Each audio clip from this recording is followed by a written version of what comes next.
Hello and welcome to Whispered Fates. My name is Misodis and I created this channel to share real life meaningful stories that connect us all. Together we have grown this channel from 0 to 800 subscribers and I'm so grateful and proud. If you're new, I invite you to subscribe so we can keep growing this journey together. Now, let's step into today's story and I hope you really enjoy it. He saw a black woman in a wheelchair sitting outside a coffee shop and decided she was a problem that needed to be solved. He didn't ask if she needed help. He didn't ask if she was waiting for someone. He didn't see a human being. He saw an opportunity to flex his authority on someone he thought couldn't fight back. Officer Richard Minks made the worst mistake of his career on a Tuesday afternoon in Portland, Oregon. He targeted Selena Larson, a 38-year-old black woman who was homeless, disabled, and according to Minkx, loitering outside a Starbucks. What Minkx didn't know was that Selena wasn't just another person he could bully and discard. She was a former paralegal who knew the law better than most cops. She was a domestic violence survivor who'd rebuilt her life twice already. And she was sitting in front of a coffee shop that had a high-definition security camera pointing directly at the sidewalk. Minkx grabbed Selena's wheelchair. He yanked it backward, slamming her head against the brick wall. He called her a street rat and told her to roll her lazy ass back to whatever gutter she crawled out of. He thought no one was watching, but the camera caught everything. The manager inside caught everything, and the teenager across the street with a smartphone caught everything. Within 24 hours, Officer Richard Minks became the most hated cop in America. Within 6 months, Selena Larson would walk away with a $2.1 million settlement. And within a year, Minkx would lose his badge, his freedom, and every ounce of dignity he'd spent 15 years abusing. And this is the story of what happens when prejudice meets a woman who refuses to be invisible. This is the story of how one act of cruelty became a reckoning. And this is the story of karma, delivered with the precision of a federal lawsuit. Before we begin, tell me in the comments where you are watching from. I'm responding to everyone. This story matters because Selena Larson's experience isn't unique. It's just one of the few that was captured on camera and actually resulted in justice. Portland, Oregon. September 14th, 2:30 p.m. The afternoon sun cast long shadows across the sidewalk in front of the Starbucks on Northwest 23rd Avenue. It was one of those perfect Pacific Northwest days, 72 degrees, cloudless sky, the kind of weather that made the city feel almost Mediterranean. Selena Larson sat in her wheelchair on the public sidewalk, about 10 feet from the Starbucks entrance. She'd been there for maybe 20 minutes, sipping a small coffee she'd bought with the last $3 in her pocket. The coffee was cold now, but she held the cup anyway, because it made her look less homeless, less other. Selena was 38 years old, though life had aged her in ways that made her look older. She had dark brown skin, natural hair pulled back into a short ponytail, and eyes that had seen too much. She wore clean clothes, a navy blue hoodie and jeans, but they were worn thin from repeated washing in public restrooms and laundromats. Her wheelchair was a basic manual model, the kind Medicaid provides when you don't have insurance or money for anything better. The right wheel squeaked when it turned.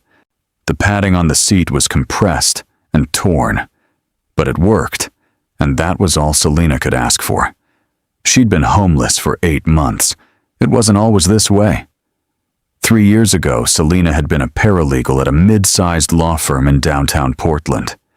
She'd had an apartment in the Pearl District, a savings account, and a future that looked stable, if not spectacular. Then her boyfriend, a man she'd been with for 4 years, had decided that when Selena said no, she didn't really mean it. The assault had been brutal. He'd thrown her down a flight of stairs when she tried to leave. The fall had shattered her L3 vertebra and caused permanent nerve damage to her lower spine. The doctors said she might walk again with intensive physical therapy.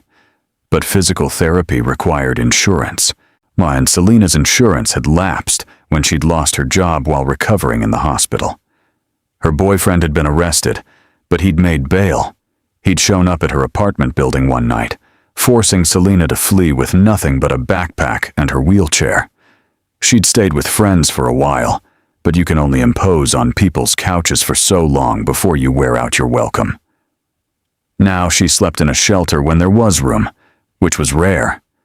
Most nights, she slept in alcoves, under overpasses, anywhere that offered protection from the rain and the predators, both human and otherwise, that prowled the city after dark. But during the day, Selena tried to maintain some dignity. She'd park her wheelchair outside coffee shops or libraries, places where people came and went, where she could blend into the scenery. She wasn't panhandling. She didn't have a sign, didn't ask for money. She just existed in public space, which apparently was a crime when you were black, disabled, and homeless. Today, she'd bought the coffee because she needed to use the bathroom inside. The Starbucks had a policy that only paying customers could use the facilities. So Selena had counted out her change, bought the smallest drink available, and used the accessible restroom. Then she'd come back outside to sit in the sun for a while. She wasn't bothering anyone. The sidewalk was wide, at least 15 feet. People walked past her without issue. Some smiled, some ignored her. One woman had stopped to ask if Selena needed help, and Selena had politely said no. She was just sitting, existing, breathing. And that's when Officer Richard Minks drove by. Now, Minkx was 43 years old, 15 years on the Portland Police Bureau, and currently on patrol in a marked SUV. He was a stocky man with a red face that suggested either high blood pressure or frequent anger, probably both. He had a mustache that he thought made him look authoritative, but actually made him look like a cartoon villain. Minkx prided himself on being tough on crime. He believed Portland had become too soft, too progressive, too permissive.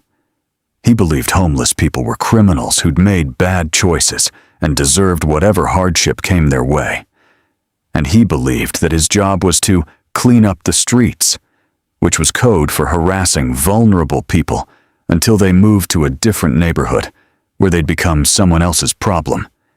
He'd received 14 complaints in 15 years, excessive force, discriminatory policing, verbal abuse. None of the complaints had stuck. The police union was strong, and Minkx had friends in the right places. As Minkx drove down Northwest 23rd, he spotted Selena. He saw the wheelchair, he saw the dark skin, he saw the tired clothes, and he saw an easy target. Minkx pulled his SUV over to the curb, parking in a loading zone. He didn't turn on his lights. This wasn't an emergency. This was sport. He got out of the vehicle, adjusted his duty belt, and walked toward Selena with the swagger of a man who'd never been held accountable for anything in his life. Selena saw him coming. She developed a sixth sense for danger over the past 8 months. She recognized the aggressive body language, the purposeful stride, the hand resting on the belt near the weapon. Her heart rate spiked. She put her coffee cup in the wheelchair's cup holder and placed both hands on the wheels, ready to move if necessary. "Afternoon, officer," Selena said, keeping her voice calm and respectful. She'd learned that deference sometimes de-escalated situations. Minkx stopped 3 feet away, towering over her. He didn't respond to the greeting. "You can't be here," Minkx said flatly. Selena blinked. "I'm sorry?" "I said you can't be here. You're loitering. You need to move along." Selena felt the familiar mixture of fear and frustration. "I'm on a public sidewalk, officer. I bought a coffee inside." She gestured to the cup. "And I'm just sitting here. I'm not blocking foot traffic. I'm not panhandling. I have a right to be here." Minkx's face flushed deeper red. "Don't tell me about rights. You're loitering." The business owner complained. That was a lie. The manager inside, a young woman named Mia Chen, had not complained. In fact, Mia had specifically told her staff to leave Selena alone because she's not bothering anyone and she bought something. But Minkx didn't care about the truth. He cared about asserting dominance. If the business owner complained, they can come out and tell me themselves, Selena said, her paralegal training kicking in. Otherwise, I'm not required to leave a public sidewalk. Minx's eyes narrowed. You arguing with me? I'm asserting my rights, officer. I'll show you your rights, Minks muttered. He stepped forward and grabbed the handle of Selena's wheelchair. Don't touch my chair, Selena said sharply, gripping the wheels to prevent him from moving her. Minks yanked the chair backward, hard. Selena's head snapped back, and the rear wheels lifted slightly off the ground. Her hands lost their grip on the wheels. She felt herself tipping. Stop! You're going to flip me! Selena shouted. Minks didn't stop. He pulled the chair another 3 feet backward, and Selena's head slammed into the brick wall of the building behind her. The pain was immediate and blinding. White spots exploded across her vision. She felt warm wetness on the back of her head and realized she was bleeding. Move your lazy ass, street rat, Minks said, his voice low and venomous. Roll yourself back to whatever gutter you crawled out of. This is a nice neighborhood. We don't need your kind dragging it down. Selena couldn't respond. She was trying not to pass out. Her head throbbed. She tasted copper. She thought she might vomit. Inside the Starbucks, Mia Chen saw everything through the window. She immediately grabbed her phone and dialed 911, then ran for the door. Across the street, a 17-year-old named Marcus Hayes was walking to his car when he heard the commotion. He looked over and saw a cop assaulting a woman in a wheelchair. His instincts as a Gen Z digital native kicked in immediately. Marcus pulled out his phone and started recording. What are you doing? Mia shouted, bursting out of the Starbucks. She's a customer. She bought coffee. Leave her alone. Minks turned, his face now purple with rage at being interrupted. This doesn't concern you. Go back inside, or I'll cite you for interfering with police business. She's bleeding, Mia said, kneeling beside Selena. Oh my God, you hurt her? She hurt herself by not complying, Minks said. It was the standard line. Blame the victim, claim compliance issues, let the union lawyers sort it out later. Marcus, still recording from across the street, zoomed in. He captured Minx's face clearly. He captured the badge number, 4782. He captured Selena's bleeding head. He captured Mia's horror. I'm calling the police, Mia said, her phone already to her ear. I am the police, Minks said, stepping closer to intimidate her. Then I'm calling your supervisor. You just assaulted a disabled woman for sitting on a public sidewalk. That's illegal. That's a civil rights violation, and I have it on camera. Mia pointed to the Starbucks security camera mounted above the door, its lens pointing directly at the scene. Minx's confidence faltered for a split second. He looked at the camera. Then he looked at Marcus across the street, on phone raised. He'd made a mistake, a big one. But Minx was too arrogant to back down gracefully. Instead, he doubled down. She's under arrest for disorderly conduct and resisting, Minx said, pulling out his handcuffs. You can't arrest her, Mia protested. She didn't do anything. Step back or you're under arrest too, Minx said. He reached for Selena's wrist. Selena, still dazed and in pain, instinctively pulled her arm away. Stop resisting, Minx shouted, the magic words that justified anything that came next. He grabbed Selena's arm and twisted it behind her back. Selena cried out in pain. He cuffed her right wrist, then grabbed the left arm and cuffed it too, tightening the metal until it bit into her skin. Please, Selena whispered, tears streaming down her face. Please, I didn't do anything wrong. Shut up, Minx said. He radioed for a transport van, knowing that patrol cars weren't equipped for wheelchair-accessible prisoners. Then he stood there, arms crossed, glaring at Mia and Marcus, daring them to intervene. Marcus kept recording. He'd already texted the video to 3 friends with instructions to upload it everywhere if anything happened to him. 10 minutes later, a transport van arrived. 2 other officers, younger, both looking uncomfortable with the situation, helped load Selena and her wheelchair into the back of the van. As the doors closed, Selena looked at Mia. "Call Advocates for Justice," Selena said. "Tell them Selena Larson needs help. They know me." Mia nodded, already Googling the name on her phone. The van drove away. Minkx got back in his SUV and drove off without another word. He thought it was over. It wasn't even close to over. Now by 4 p.m., 90 minutes after the incident, Marcus Hayes had uploaded the video to TikTok, Twitter, Instagram, and YouTube. The caption was simple: "Portland cop assaults homeless disabled black woman for sitting on a sidewalk. Badge number 4782. Share this everywhere. Hashtag Justice for Selena." The video was 2 minutes and 40 seconds long. It showed everything: Minkx yanking the wheelchair, Selena's head hitting the wall, the blood, the verbal abuse, the arrest. By 6 p.m., the video had 200,000 views. By 8 p.m., it had 2 million views. By midnight, it had 8 million views and was trending #1 on Twitter. The internet did what the internet does best. It mobilized. People found Officer Richard Minks' name from his badge number. They found his precinct. They found his history. The 14 previous complaints. The pattern of targeting homeless people and people of color. They found out that Selena Larson wasn't just some homeless woman. She was a former paralegal. She was a domestic violence survivor. She was a human being who'd been failed by every system that was supposed to protect her. The Portland Police Bureau's phone lines melted down.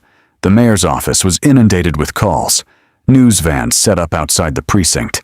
And in a holding cell downtown, Selena Larson sat on a concrete bench, her head still throbbing, her wrists raw from the handcuffs, wondering how her life had come to this. Meanwhile, in a conference room at the law offices of Advocates for Justice, attorney Patricia Goldstein was watching the video for the 3rd time. Patricia was 56 years old, a civil rights attorney who'd been practicing for 30 years. She'd seen a lot of police misconduct videos, but this one made her physically nauseous. The casual cruelty, the targeting of someone so vulnerable, the complete absence of humanity. Patricia picked up her phone and called her partner, James Liu. "James, I need you to see something. And then I need you to clear your calendar for the next 6 months. We're taking this case, and we're going to burn that precinct to the ground." Selena spent 19 hours in custody. She was booked on charges of disorderly conduct, resisting arrest, and, most absurdly, assaulting a police officer. Minkx had claimed Selena had aggressively wheeled toward him in a threatening manner. The booking nurse took photographs of Selena's injuries: the gash on the back of her head, which required 6 staples, the bruises on her wrists, the scrapes on her arms. The nurse also noted in her report that the injuries appeared inconsistent with resisting arrest and more consistent with the subject being forcibly moved and restrained. Selena wasn't given her wheelchair back. It was being held as evidence. She was given a plastic chair instead, which she couldn't use because she couldn't support her own weight. So she sat on the floor of the holding cell for 19 hours. No mattress, no blanket, no phone call for the first 12 hours because the system was backed up. When she finally got her phone call, Selena called Advocates for Justice. She reached an intake paralegal who recognized her name immediately. "Ms. Larson, we've been trying to find you. We saw the video. Attorney Patricia Goldstein wants to represent you. Are you okay? And do you need medical attention?" Selena started crying. "I need to get out of here." "We're coming. Don't say anything to anyone. We're coming right now." Patricia Goldstein and James Liu arrived at the jail at 9 a.m. the next morning, along with a bail bondsman and a mobile medical unit. Patricia was a formidable woman, 5'2", but with the presence of someone twice her size. She wore a sharp black suit and carried a briefcase that looked like it cost more than Minx's monthly salary. James Liu was her perfect counterpoint: quiet, methodical, brilliant. He was the one who found the case law precedents and the procedural violations that destroyed police defenses. They walked into the jail like they owned it. I'm attorney Patricia Goldstein. I'm here for my client, Selena Larson. You will release her immediately, or I will file a habeas corpus petition so fast it'll make your head spin. The desk sergeant, a tired-looking man who'd already fielded 50 angry phone calls that morning, didn't argue. He processed the release paperwork. When Selena was wheeled out, they'd finally given her back her chair. Patricia knelt down to her eye level. Ms. Larson, my name is Patricia.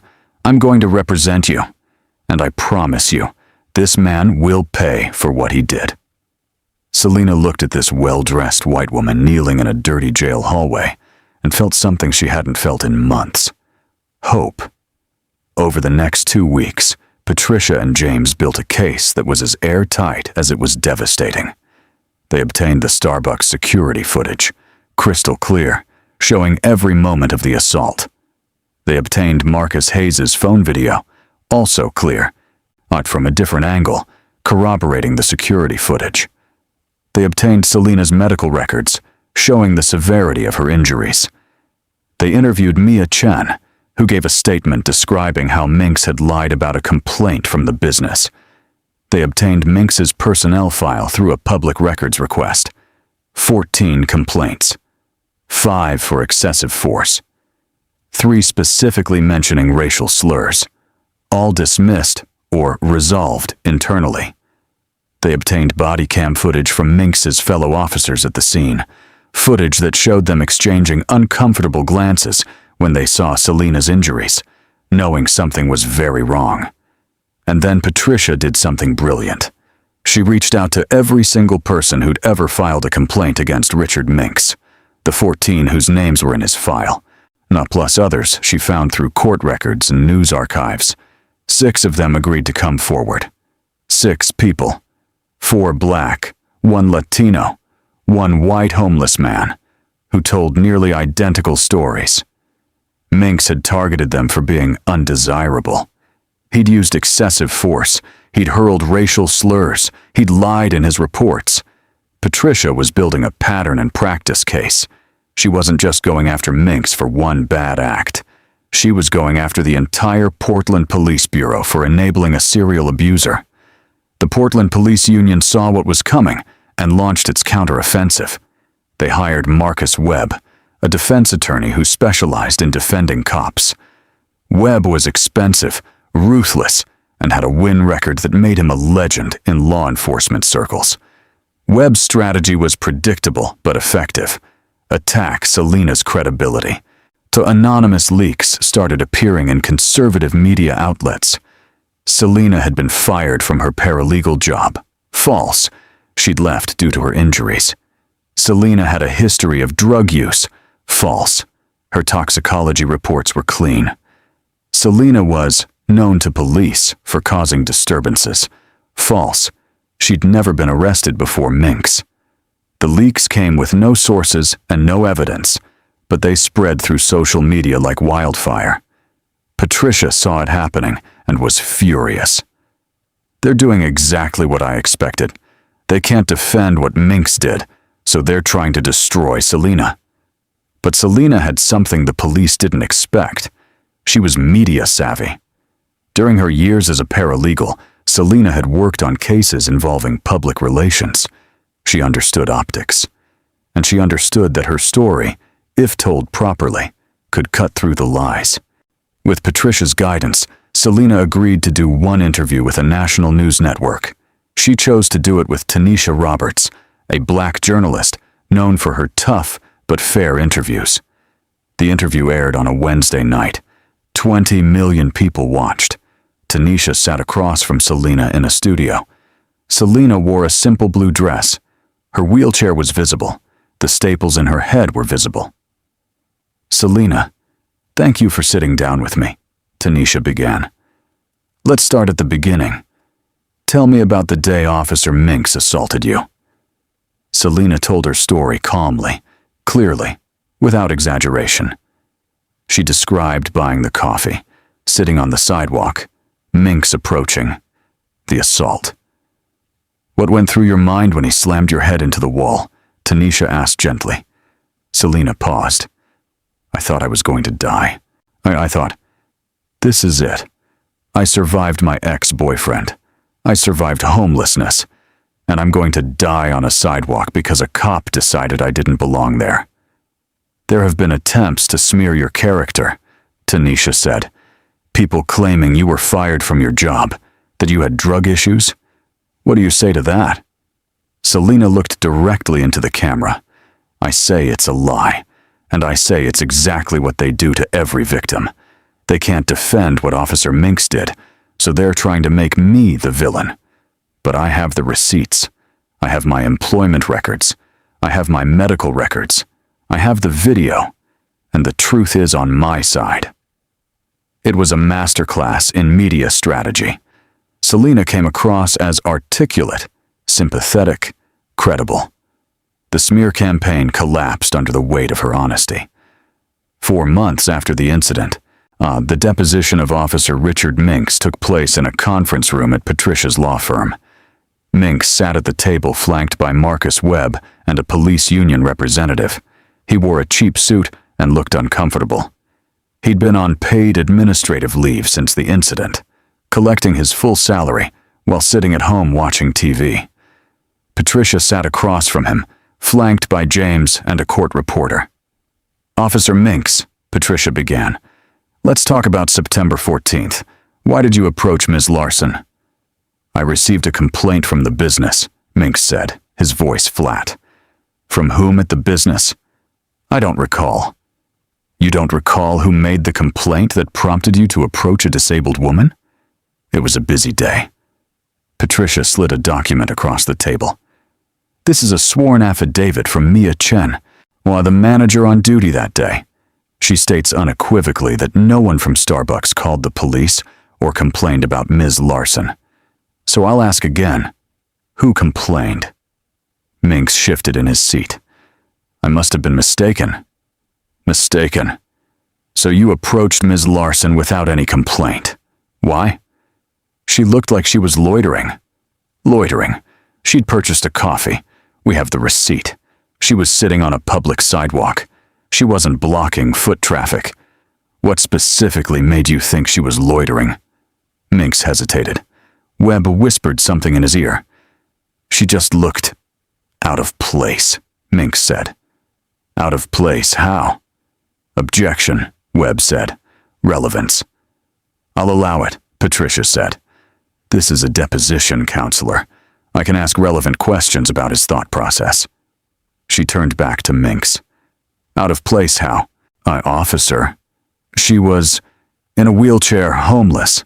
It's a nice neighborhood." Patricia let that sit for a moment. She wanted it in the record. "So to be clear, you approached Ms. Larson because she was homeless and in a wheelchair in what you call a nice neighborhood." "I approached her because she was loitering."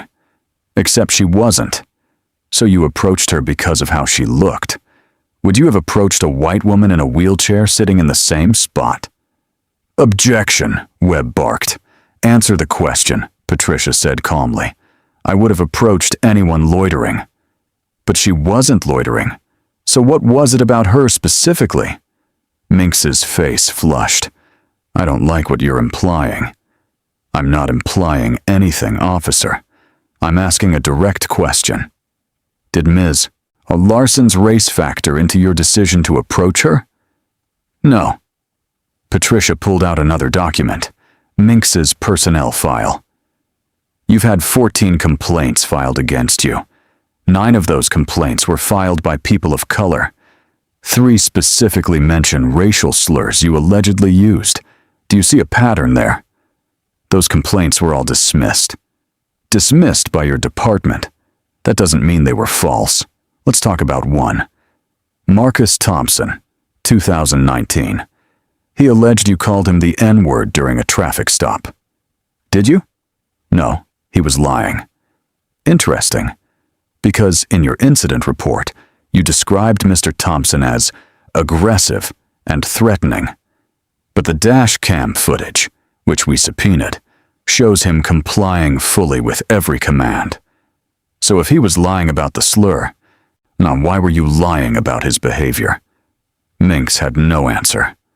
Patricia spent 3 more hours dismantling every lie, every excuse, every justification Minkx tried to offer.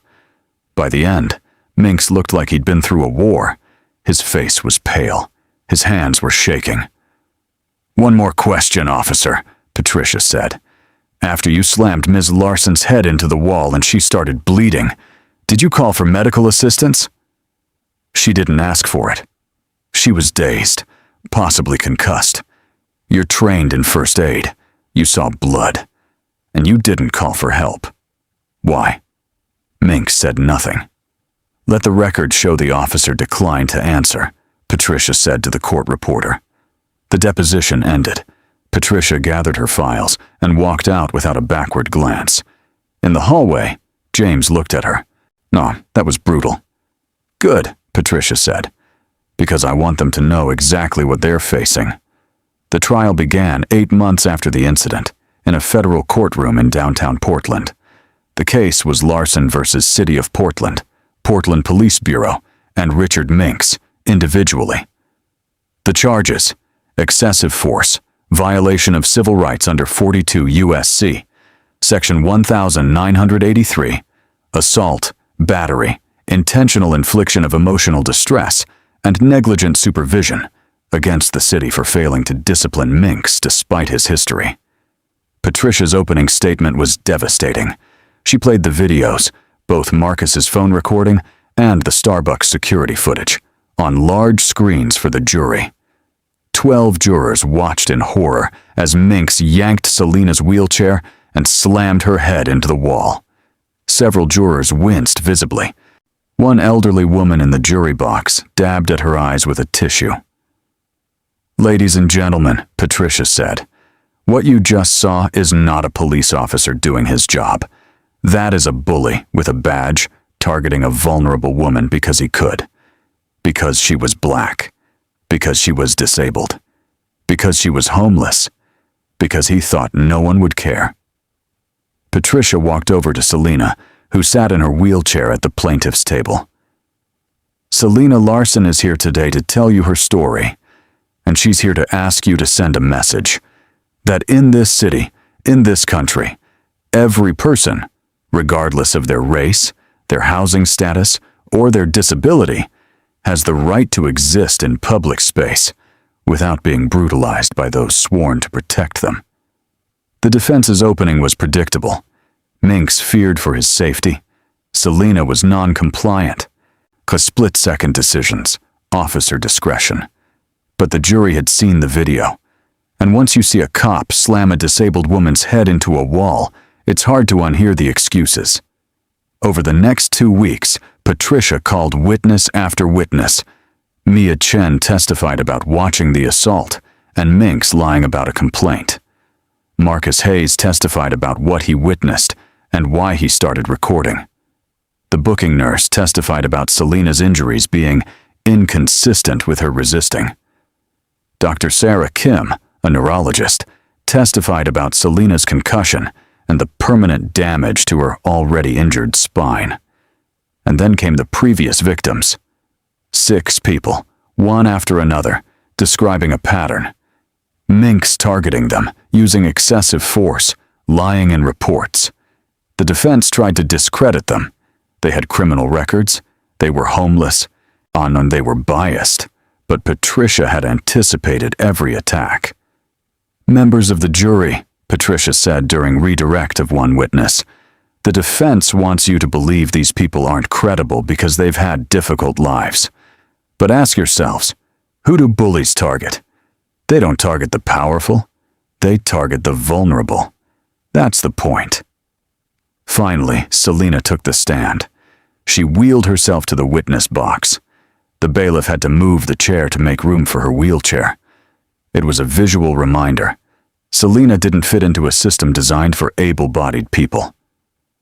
Patricia walked her through the incident gently. Selena spoke clearly, without anger, describing exactly what happened. When Officer Minks grabbed my wheelchair, what did you think? Patricia asked. I thought he was going to flip me, Selena said. No, I've been flipped out of my chair before. It's one of my worst fears. And then when my head hit the wall, I thought I was going to die. Did Officer Minks say anything to you? Yes. He called me a street rat. He told me to roll my lazy ass back to whatever gutter I crawled out of. Several jurors shook their heads in disgust. The defense attorney, Marcus Webb, approached for cross-examination. He tried to suggest Selena had been combative, that she'd wheeled toward Minkx aggressively. Ms. Larson, you're aware that Officer Minks perceived your actions as threatening? How could I be threatening? Selena asked calmly. I'm in a wheelchair. I weigh 120 pounds. He's a 6-foot-tall man with a gun. How exactly was I threatening him? Webb had no good answer. The jury deliberated for 4 hours. When they returned, and the foreman, a middle-aged white man who worked as an engineer, stood up. On the charge of excessive force, how do you find? The judge asked. We find for the plaintiff. On the charge of civil rights violations, for the plaintiff. On the charge of assault and battery, for the plaintiff. On the charge of negligent supervision against the city, for the plaintiff. Every count. Guilty on every count. And what damages do you award? The foreman looked at Selena. For compensatory damages, medical bills, pain and suffering, lost wages, we award $600,000. Selena's eyes filled with tears. For punitive damages against Officer Minks, intended to punish and deter future misconduct, we award $1 million. Minkx closed his eyes. And for punitive damages against the city of Portland for failing to supervise and discipline Officer Minks despite his history, we award $500,000. Total, $2.1 million. The courtroom erupted. Reporters sprinted for the doors. Selena sobbed into her hands. Patricia put her arm around Selena's shoulders. You did it. You won. Richard Minks was fired from the Portland Police Bureau 3 days after the verdict. The union tried to fight it, but the city had had enough. The publicity was too damaging. The evidence was too clear. Minkx also faced criminal charges: assault, battery, deprivation of rights under color of law. He pleaded guilty to avoid trial and was sentenced to 3 years in prison. He served 18 months before being released on parole. By then, he was a broken man. His wife had divorced him. His pension was garnished to pay the judgment. He worked at a warehouse making $15 an hour. One day, about 2 years after his release, Minkx was at a grocery store. He saw a woman in a wheelchair at the checkout line. For a split second, he thought it was Selena. His heart seized with panic. It wasn't her. But the moment reminded him he would carry what he'd done for the rest of his life. Meanwhile, Selena Larson's life had transformed. The $2.1 million settlement changed everything. She bought a small, accessible apartment in southeast Portland. She bought a high-tech wheelchair that didn't squeak. She paid for the intensive physical therapy she'd needed for years. And then, with Patricia's guidance, she did something remarkable. She started a nonprofit called Right to Exist, dedicated to legal advocacy for homeless individuals facing police harassment. Selena hired other formerly homeless people who knew the system from the inside. She partnered with law schools to provide pro bono representation. She lobbied for policy changes. 3 years after the incident, Right to Exist had helped over 200 people fight wrongful arrests and police harassment. Selena had become a nationally recognized advocate. She gave talks at conferences. She testified before city councils. She turned her trauma into a weapon for justice. One day, she got a call from the Portland Police Bureau's new chief. Ms. Larson, we're implementing a new training program on interacting with homeless and disabled individuals. Would you be willing to help design it? Selena smiled. Absolutely. She went to the police academy and stood before a room full of recruits. She told her story. She showed them the video. She watched their faces as they realized how wrong it had been. Every person you encounter is someone's daughter, someone's mother, someone's friend, Selena told them.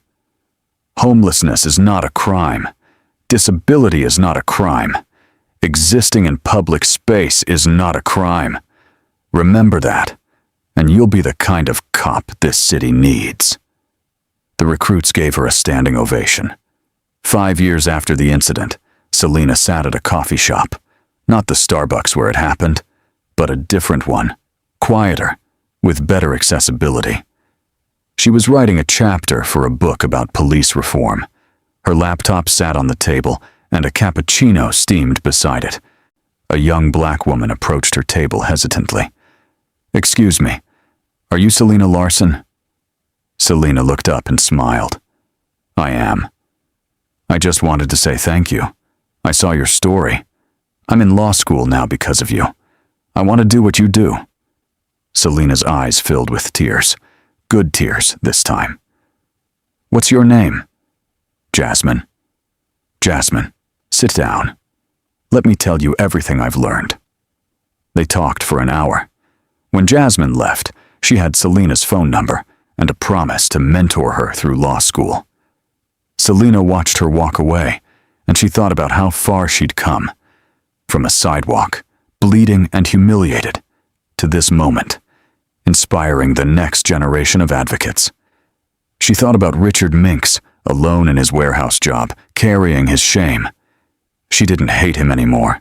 She didn't need to.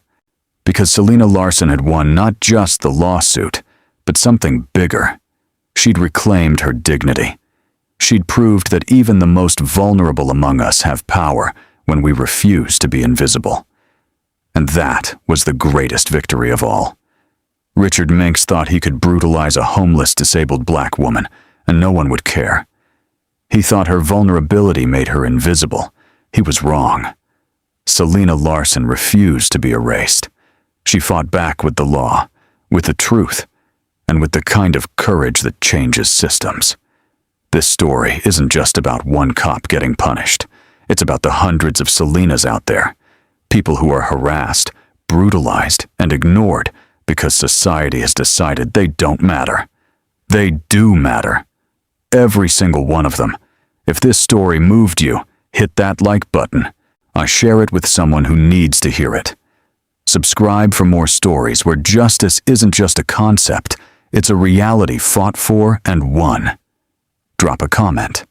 Was the $2.1 million enough? Should Minkx have gotten more prison time? Where are you watching from? Thank you for witnessing Selena's story. Thank you for believing that disabled, homeless, black women deserve justice just as much as anyone else. Stay safe.